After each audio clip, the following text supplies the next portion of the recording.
sini namanya apa itu? Monopoli pantangan.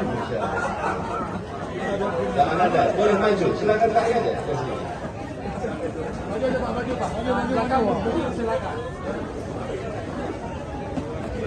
Bukan soal jauh dekat, tapi soal berdiri atau duduk.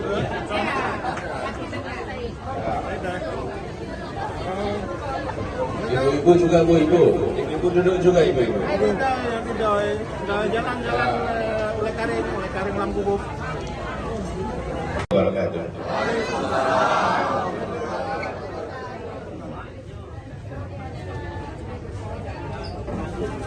Alhamdulillah wa syukurillah wa la haula wa la quwwata illa billah. Allahumma shalli wa sallim wa barik ala sayyidina Muhammad wa ala alihi wa ashabihi ajma'in. Rabbi shrah li sadri wa yassir li amri wa hlul 'uqdatam min lisani yafqahu qawli. Amma ba'du. Apa kabar Aceh? PHB Aceh. Pagi ini saya bersyukur sekali. Terima kasih kepada Prof. Umam Hamid yang sudah mengorganisir ini sehingga kita bisa bersilaturahmi bersama, bisa mudah-mudahan nanti tukar pikiran bersama, karena katanya di sini adalah kampusnya rakyat Aceh. Betul ya? Kampus itu dari kata camp. Camp itu tempat orang seperti kalau itu camping. Camp untuk bertukar pikiran, bertukar gagasan. Bahkan dari cerita ada radio bergigi. Saya baru dengar di Aceh radio bergigi. Anak sekarang dikasih tahu radio belum tahu Pak apa itu radio ini. Nah, kami kembali ke Aceh seperti Bapak Ibu sudah tahu, kami kembali ke Aceh karena kami ingin menyampaikan terima kasih Aceh telah mengirimkan pesan perubahan luar biasa.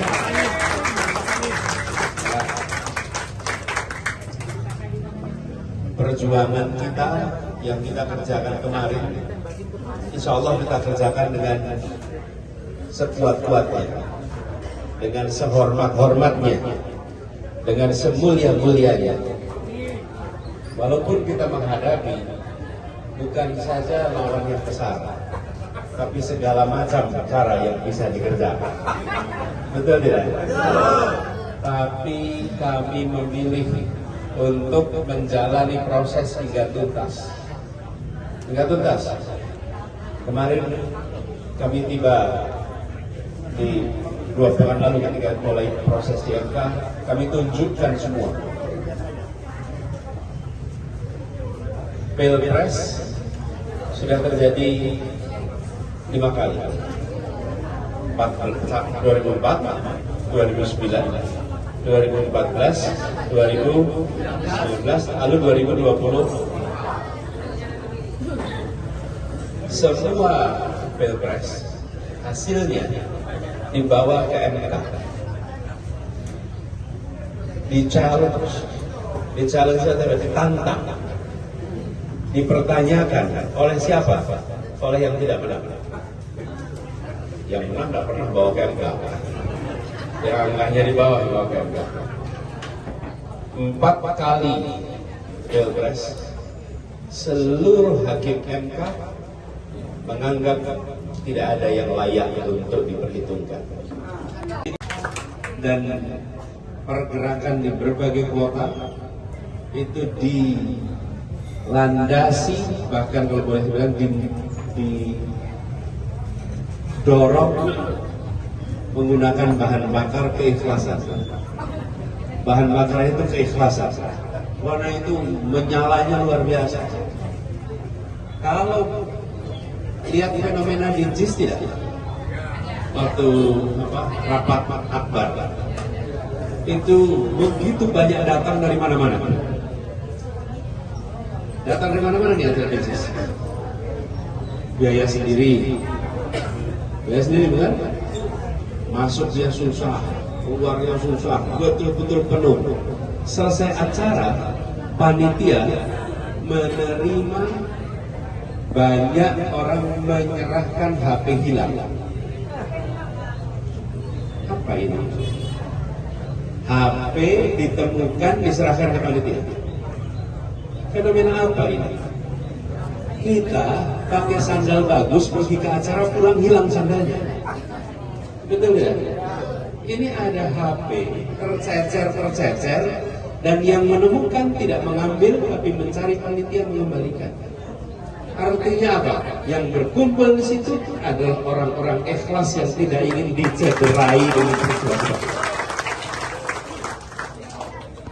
Kita sering mengatakan bangsa Indonesia ini banyak masalah kejujuran, banyak masalah ketidakamaнаhan. Kita membuktikan di sana.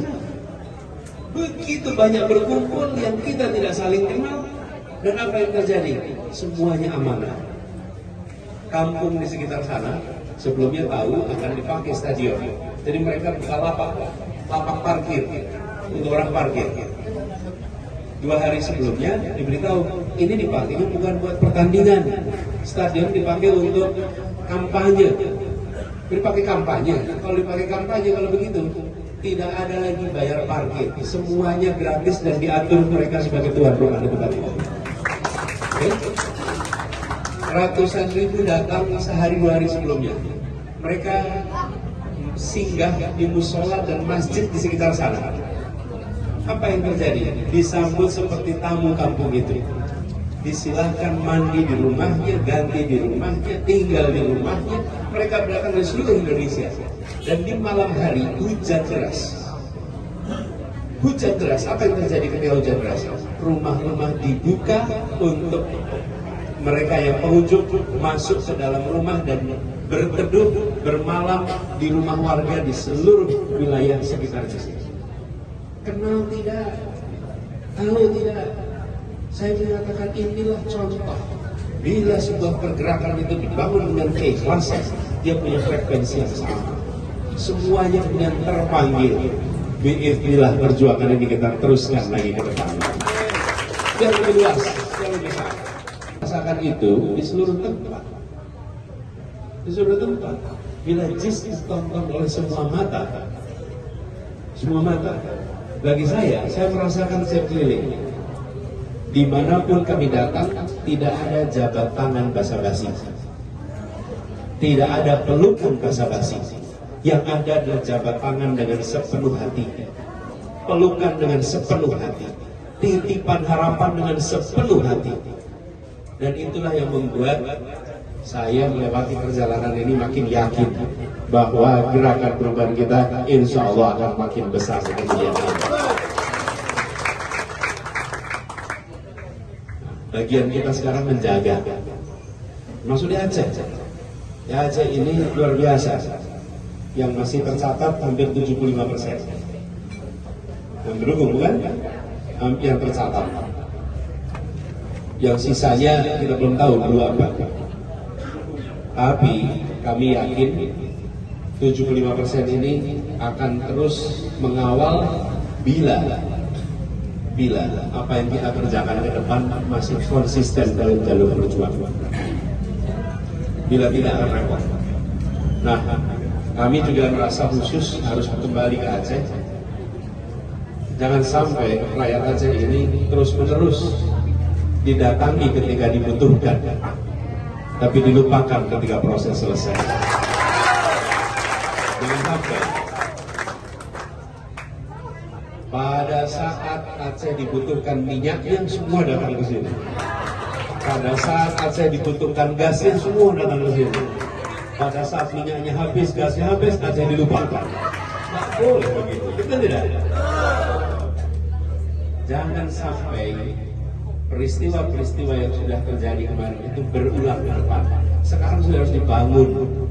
Harus dibangun. Oleh siapa? Oleh kita semua. Kita semua.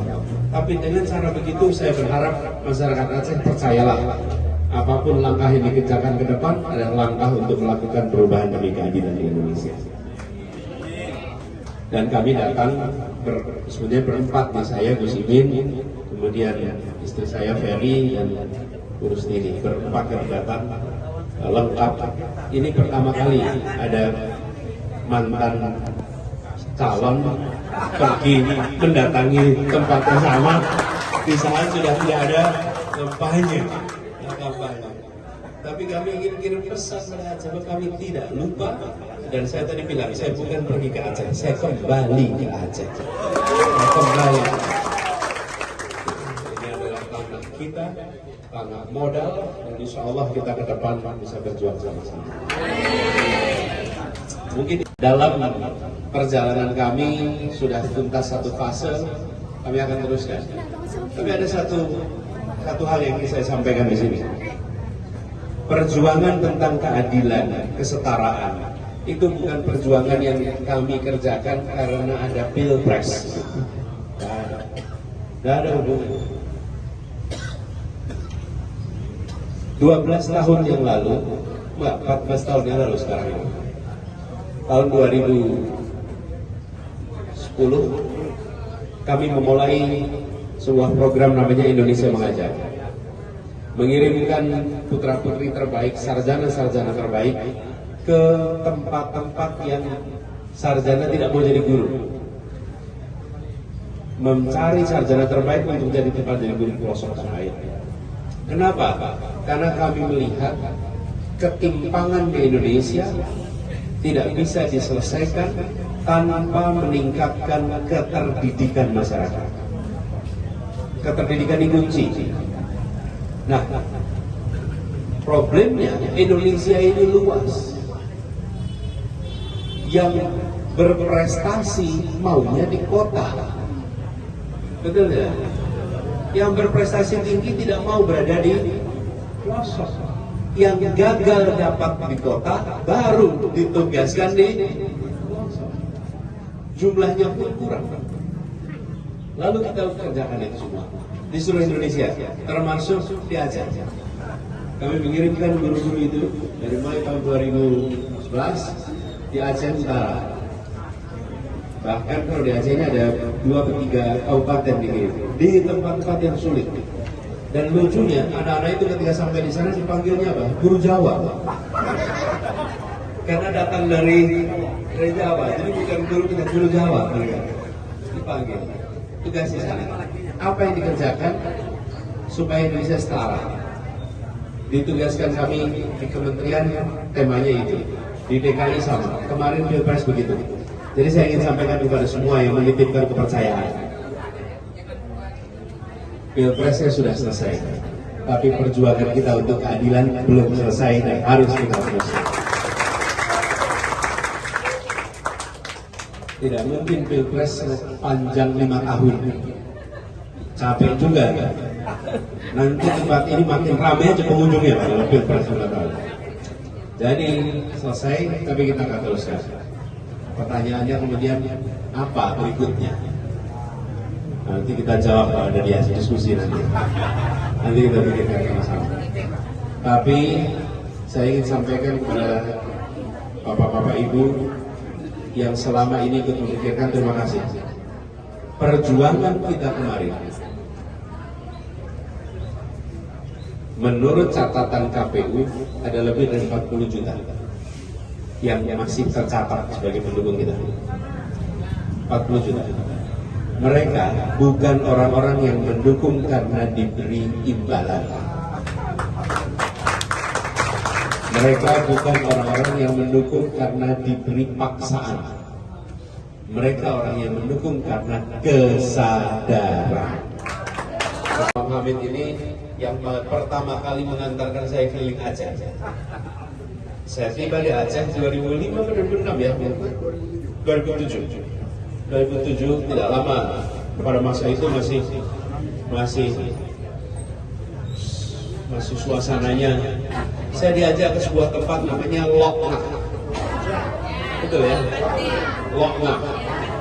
Dan saya baru pertama kali berjumpa dengan seorang dengan titel Panglima Laut. Betul ya? Panglima Laut. Saya pikir di sini banyak betul panglimanya. Panglima Laut di Lokna bersama dengan Bang Humam Hamid dan keliling kami ke situ. Sesudah itu berkali-kali datang di acara, kalau tidak syahwala, ada diskusi di kampus-kampus. Di kampus-kampus yang ada mahasiswanya. Kali ini kembali di kampus yang mahasiswanya semuanya seperti sekarang ini. Senior-senior semua di mahasiswa. Nah, sekalian, tadi malam saya jumpa dengan anak-anak muda. Luar biasa anak muda Aceh ini. Acaranya penuh sekali. Pemilu sudah lewat, Pilpres sudah lewat, kursinya disiapkan 1.400. Ternyata orang berdiri banyak sekali. Artinya semangat perubahan di Aceh tidak pernah padam. Kalau yang lebih senior ingin perubahan karena pernah muda, ingin perubahan, pernah mengalami. Tapi kalau anak-anak muda memilih untuk melakukan perubahan, mereka sedang berpikir tentang masa depan untuk yang lebih baik. Ini yang kita hargai. Dan tadi malam ada juga yang ikut hadir berusia 69 tahun. Terus beliau bilang, saya paling tua di sini. Saya tidak jawab langsung, tapi saya jawab sekarang. Di sini juga kelihatannya tidak ada yang belasan tahun usianya. Ada yang bawah 20 di sini, Pak. Tapi begini, Pak, tua muda itu bukan soal hitungan jumlah tahun. Betul? Setuju nih yang tua. Tua muda itu soal apa yang dipikirkan dan apa yang dibicarakan. Bila yang dipikirkan adalah masa depan dan bila yang dibicarakan adalah masa depan, berapapun hitungan tahunnya, dia sesungguhnya masih muda. Ya. Tapi kalau yang dibicarakan adalah masa lalu, walaupun hitungan tahunnya kecil, dia sudah tua. Nanti perhatikan kalau ada ceramah. Kalau penceramah mulai dengan kalimat begini, dulu, ini tua ini.